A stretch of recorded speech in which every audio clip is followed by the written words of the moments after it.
আমরা আল্লাহ সুবহানাহু ওয়া তাআলা দরবারে শুকরিয়া আদায় করি, যিনি আমাদেরকে এই পৃথিবীর বুকে অটোমেটিক তৈরি হওয়া একটি জান্নাতি বাগানে আপনাকে আমাকে আসার এবং বসার মতো সুযোগ দান করলেন। সে আল্লাহ সুবহানাহু ওয়া তাআলা দরবারে শুকরিয়া আদায় করি আমরা সকলে বলি আলহামদুলিল্লাহ। দরুদ ও সালাম পাঠ করি সাইয়্যিদুল মুরসালিন রাহমাতুল লিল আলামিনের প্রতি আমরা সকলে বলি সাল্লাল্লাহু আলাইহি ওয়াসাল্লাম। মুহতারাম হাজিরিন, আমরা সর্বপ্রথম আয়োজকদের উদ্দেশ্যে বলবো, এই মাঠে তারা ইচ্ছা করলে একটা গানের প্যান্ডেল দিতে পারতেন কিনা? সে জায়গায় তারা এমন একটি কোরআনের বাগান সাজালেন। আল্লাহ পাক এই আয়োজক বৃন্দকে যেন দুনিয়া আখিরাতে সম্মানিত করেন, সকলে বলে আল্লাহুম্মা আমিন। আরেকটি বিষয়, আজকে প্রথম দিনেই আমরা মাহফিলে এসে একটি জানাজায় আমরা শরীক হয়ে গেলাম। এই জানাজা থেকে আমাদের জীবনে অনেক শিক্ষণীয় বিষয় রয়েছে, বলুন ঠিক কিনা? অনেকেই কিন্তু আমরা জানি না কার জীবনে এই মাহফিলটা শেষ মাহফিল হতে যাচ্ছে। কারণ মানুষের জীবনটা হচ্ছে অত্যন্ত একটা ক্ষণস্থায়ী জীবন। কচু পাতার মধ্যে পানি কিছুটা টলমল করে, তার কিছু গ্যারান্টি আছে, কিন্তু মানুষের জীবনের কোনো গ্যারান্টি নেই, বলুন ঠিক কিনা? 90-এর দশকে শিল্পকলা একাডেমিতে একজন গায়ক গান গাচ্ছিলেন, 1 মিনিটের নাই ভরসা, সাঙ্গ হবে রং তামাশা। এই গানটি তিনি বলতেছিলেন, দর্শকেরা হাতের তালি দিচ্ছিল, হাতের তালি শেষ হয়নি, তার আগেই ওই গায়ক স্টেজের মধ্যে ইন্তেকাল করেছে। তাহলে মানুষের জীবনে কোনো গ্যারান্টি আছে? এজন্য আমাদের জীবনের প্রত্যেকটা দিনকে মনে করতে হবে আজকে যেন আমার জীবনের শেষ দিন। এজন্য আমরা যারা যে গুনাহে লিপ্ত, আল্লাহর কাছে তওবা করে আমাদেরকে ফিরে আসতে হবে। আজকের এই মাহফিলগুলোতে আমাদেরকে শপথ নিতে হবে, ক্ষণস্থায়ী এই জীবনে গুনাহের পর গুনাহ করতে থাকলে কবরে গিয়ে আমাদের কবর কখনো ভালো হতে পারে না, বলুন ঠিক কিনা? যেই মরহুমকে আমরা দাফন করলাম, আমাদের একই এলাকার মানুষ, আল্লাহ পাক যেন ওনার জীবনের সমস্ত গুনাহ খাতা মাফ করে দেয়, সকলে বলে আল্লাহুম্মা আমিন। আল্লাহ পাক যেন ওনার কবরের সওয়াল জবাবকে সহজ করে দেন, ওনার কবরটাকে আল্লাহ যেন জান্নাতের বাগান বানিয়ে দেন, সকলে বলে আল্লাহুম্মা আমিন। ওনার যে রেখে যাওয়া পরিবার, আত্মীয় স্বজন, সকলকে যেন আল্লাহ পাক ধৈর্য ধারণ করার তৌফিক দান করেন, সকলে বলে আল্লাহুম্মা আমিন। আপনারা সকলেই জানেন এই মাসটি হচ্ছে এমন একটি মাস, যেই মাসে আল্লাহ পাক তার রাসূলকে মেরাজ করিয়েছেন। এই ধুলির ধরা থেকে 7 আসমান পেরিয়ে আরশে আজিমে নিয়ে আল্লাহর একান্ত সান্নিধ্যে নিয়ে আল্লাহ পাক ওনাকে জান্নাত দেখিয়েছেন, জাহান্নাম দেখিয়েছেন। এই পৃথিবীতে আমরা যে পাপগুলো করি, এর কি কি শাস্তি হবে আল্লাহ পাক তার রাসূলকে নিজের চোখে দেখিয়ে 5 ওয়াক্ত নামাজ হাদিয়া দিয়ে একটি ইসলামী রাষ্ট্র কিভাবে চলবে এর নমুনা ট্রেনিং দিয়ে আল্লাহ পাক তার রাসূলকে পৃথিবীতে পাঠিয়ে দিয়েছে, বলুন সুবহানাল্লাহ। সম্মানিত হাজিরিন, আল্লাহ রাব্বুল আলামিন এই রজব মাসের 27 তারিখে, গতকালকে আমরা যে রাতটাতে শবে মেরাজ উপলক্ষে মসজিদে বিভিন্ন আলোচনা করেছিলাম, রাসূলুল্লাহ সাল্লাল্লাহু আলাইহি ওয়াসাল্লামকে তিনি যেহেতু বিশ্ব নবী, অনেকগুলো বিষয়ে ট্রেনিং দেওয়ার জন্য, বাস্তবে কতগুলো চিত্র দেখানোর জন্য, এই দুনিয়ায় আমরা যে ভালো কাজ করি তার কি শান্তি হবে, খারাপ কাজ করলে কি শাস্তি হবে, এই বিষয়গুলোকে দেখানোর জন্য আল্লাহ পাক তার রাসূলকে মেরাজে নিয়েছিলেন। আমরা যে কবরে যাই, কবরে আযাব সত্য কিনা? মানুষ যে যাই কাজ করুক, এই কবরটাই হচ্ছে তার জন্য জান্নাত, অথবা কবরটাই হচ্ছে তার জন্য জাহান্নাম, বলুন ঠিক কিনা? এই বিষয়গুলো আমরা হাদিসে পড়েছি। কিন্তু আল্লাহ পাক তার রাসূলকে প্র্যাকটিক্যাল দেখানোর জন্য ট্রেনিং এর ব্যবস্থা করেছেন, মেরাজের ব্যবস্থা করেছেন, যেন তিনি প্র্যাকটিক্যাল দেখে তার উম্মতদেরকে সতর্ক করতে পারে ভালো কাজ করলে আল্লাহ পাক আমাদের জন্য কি শান্তি রেখেছেন, আর খারাপ কাজ করলে আল্লাহ পাক আমাদের জন্য কি শাস্তি রেখেছেন। ওই মেরাজের রজনীতে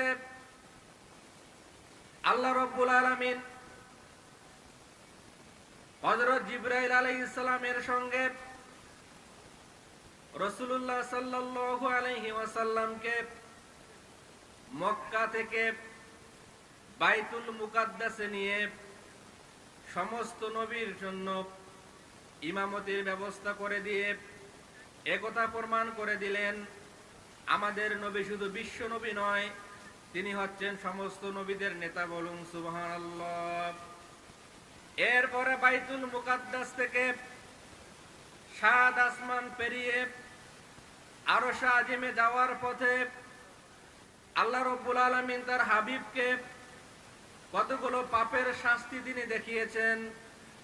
তিনি যখন হযরত জিবরাইলকে নিয়ে আসমানের দিকে যাচ্ছিলেন, প্রতিমধ্যে তিনি লক্ষ্য করে দেখলেন কিছু মানুষ, তাদের হাতের মধ্যে তামার নখ রয়েছে, এই নখগুলো দিয়ে নিজেদের চেহারার মধ্যে তারা খামচাচ্ছে, নিজেদের চেহারার মাংসগুলো তারা আলাদা করে নিচ্ছে। আর কিছু শ্রেণীর মানুষ মৃত মানুষের মাংস ভক্ষণ করতেছে। ঘটনা কি বোঝা যাচ্ছে? মেরাজের রাতে আল্লাহ পাক তার রাসূলকে দেখাচ্ছেন এক শ্রেণীর মানুষ মৃত ব্যক্তির গোশত খাচ্ছে, তাদের আঙ্গুলের মধ্যে তামার নখ রয়েছে, এই নখগুলো দিয়ে নিজেদের চেহারা নিজেরা খামচিয়ে গোশত মাংস আলাদা করে দিচ্ছে। রাসূলুল্লাহ সাল্লাল্লাহু আলাইহি ওয়াসাল্লাম জিজ্ঞেস করলেন, হে জিবরাইল, কি কারণে এদেরকে শাস্তি দেওয়া হচ্ছে? হযরত জিবরাইল বললেন, আপনার এই উম্মতরা হচ্ছে পৃথিবীর বুকে তারা মানুষের সমালোচনা করত, মানুষের গীবত শিকায়েত করে মানুষের মান সম্মান নষ্ট করে দিত।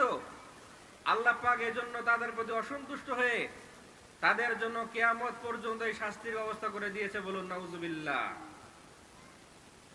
আমাদের সমাজে মানুষের গীবত করার, সমালোচনা করার লোক আছে কম না বেশি? সমালোচনা করি কিনা? এই সমালোচনা করলে, গীবত করলে কি শাস্তি হবে আল্লাহ পাক তার রাসূলকে সেদিন দেখিয়ে দিয়েছেন। এরপরে আল্লাহ রাব্বুল আলামিন মেরাজ রজনীতে তার হাবিবকে সবচেয়ে উত্তম যে বিষয়টি হাদিয়া দিয়েছেন, 50 ওয়াক্ত নামাজ ওনাকে হাদিয়া দিয়েছিলেন। এরপরে তিনি যখন 50 ওয়াক্ত নামাজ নিয়ে হযরত মুসা আলাইহিস সালামের সঙ্গে দেখা হলো, হযরত মুসা আলাইহিস সালাম জিজ্ঞেস করলো, আল্লাহ পাক আপনাকে কি দিলেন? রাসূল বললেন, আল্লাহ পাক আমাকে 50 ওয়াক্ত নামাজ দিয়েছে। হযরত মুসা আলাইহিস সালাম বললেন, আমার উম্মত অনেক শক্তিশালী ছিল, আল্লাহ পাক আমার উম্মতের উপর 2 ওয়াক্ত নামাজ ফরজ করেছিল, তারা 2 ওয়াক্ত নামাজ পড়তে পারেনি। আপনার উম্মত অনেক দুর্বল হবে, তারা কোনো ক্রমেই 50 ওয়াক্ত নামাজ পড়তে পারবে না, অতএব আপনি কমাই নিয়ে আসেন।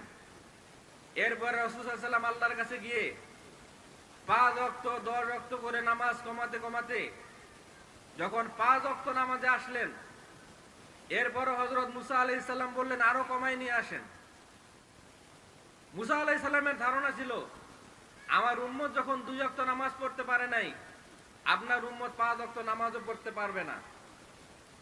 তখন আল্লাহ রাসূল বললেন, আল্লাহর কাছে বারবার গিয়ে নামাজ কমানো আমার কাছে লজ্জা লাগে, অতএব এই 5 ওয়াক্তই থাকবে। রাসূলুল্লাহ সাল্লাল্লাহু আলাইহি ওয়াসাল্লাম এই 5 ওয়াক্ত নামাজের হাদিয়া নিয়ে যখন পৃথিবীর দিকে আসতেছিলেন, আল্লাহ রাব্বুল আলামিন গায়েব থেকে ঘোষণা করে দিলেন, হে আমার প্রিয় হাবিব, আমার কথা কখনো মিথ্যা হতে পারে না।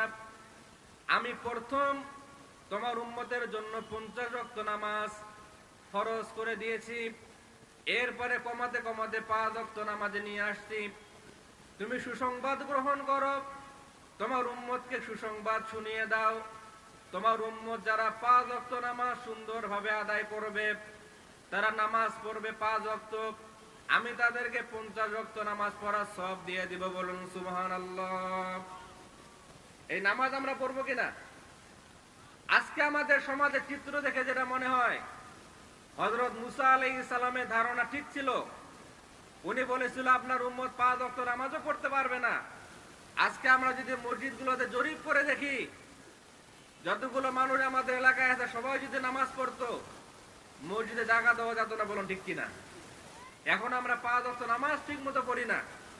এই জন্য এই রজব মাসে, রসুলের মেরাজের রাতে, মেরাজের এই মাসে আমরা তাফসীর মাহফিল থেকে মা বোনেরা সহ আমরা মনে মনে আল্লাহর কাছে শপথ করব, আজকের এই মাহফিল থেকে তওবা করে আমরা 5 ওয়াক্ত নামাজের ওয়াদা করলাম, মৃত্যু পর্যন্ত আমরা নামাজ ছেড়ে দিব না। রাজি আছেন কিনা? মেরাজের রাতে আল্লাহর রাসূল যখন জিবরাইল সহ আরশে আজিমের দিকে যাচ্ছিলেন, তিনি লক্ষ্য করে দেখলেন এক শ্রেণীর মানুষের মাথাগুলোকে পাথর দিয়ে থেতলিয়ে ক্ষতবিক্ষত করে দেওয়া হচ্ছে, আবার তা কিছুক্ষণ পর ঠিক হয়ে যাচ্ছে, আবার মাথাগুলোকে পাথর দিয়ে থেতলিয়ে শেষ করে দেওয়া হচ্ছে, আবার ঠিক হয়ে যাচ্ছে। রাসূলুল্লাহ সাল্লাল্লাহু আলাইহি ওয়াসাল্লাম জিজ্ঞেস করলেন, ও জিবরাইল, কি কারণে এদেরকে এই শাস্তি দেওয়া হচ্ছে? হযরত জিবরাইল বললেন, এরা হচ্ছে আপনার সেই সমস্ত উম্মত আজান শোনার পর যাদের মাথা ভারী হয়ে যেত, নামাজে উপস্থিত হতো না, ফরজ নামাজে গাফিলতি করার কারণে কিয়ামত পর্যন্ত তাদের মাথাকে পাথর দিয়ে চূর্ণ বিচূর্ণ করে আল্লাহ পাক শাস্তি দিয়ে থাকেন। কি নামাজের শাস্তি কম না বেশি? অনেক বেশি। এরপরে তিনি মেরাজের রাতে ভ্রমণকালে দেখতেছিলেন একটা আগুনের নহর, একটা রক্তের নহরের মধ্যে কিছু মানুষ হাবুডুবু খাচ্ছে।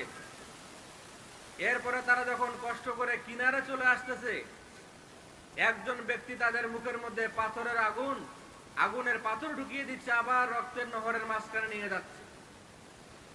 এরপরে তিনি দেখলেন এক শ্রেণীর মানুষ যাদের পেটগুলোকে একটা ঘরের মতো, দালানের মতো বড় করে দেওয়া হয়েছে এবং তাদের পেটের মধ্যে সাপ, বিচ্ছু, বিষাক্ত সাপগুলো তাদেরকে দংশন করছে।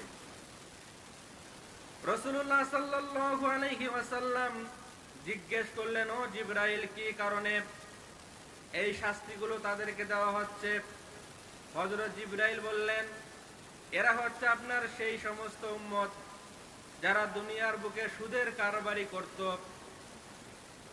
সুদের কারবার করে গরিবের রক্ত চোষা টাকাগুলো তারা গ্রাস করার কারণে কিয়ামত পর্যন্ত আল্লাহ পাক তাদেরকে এই শাস্তি দিয়ে থাকছেন। এরপরে তিনি দেখছেন একটা আগুনের তন্দুরের মধ্যে এক শ্রেণীর উলঙ্গ নারী পুরুষকে জ্বালিয়ে দেওয়া হচ্ছে। আল্লাহ রাসূল বললেন, কি কারণে শাস্তি দেওয়া হচ্ছে?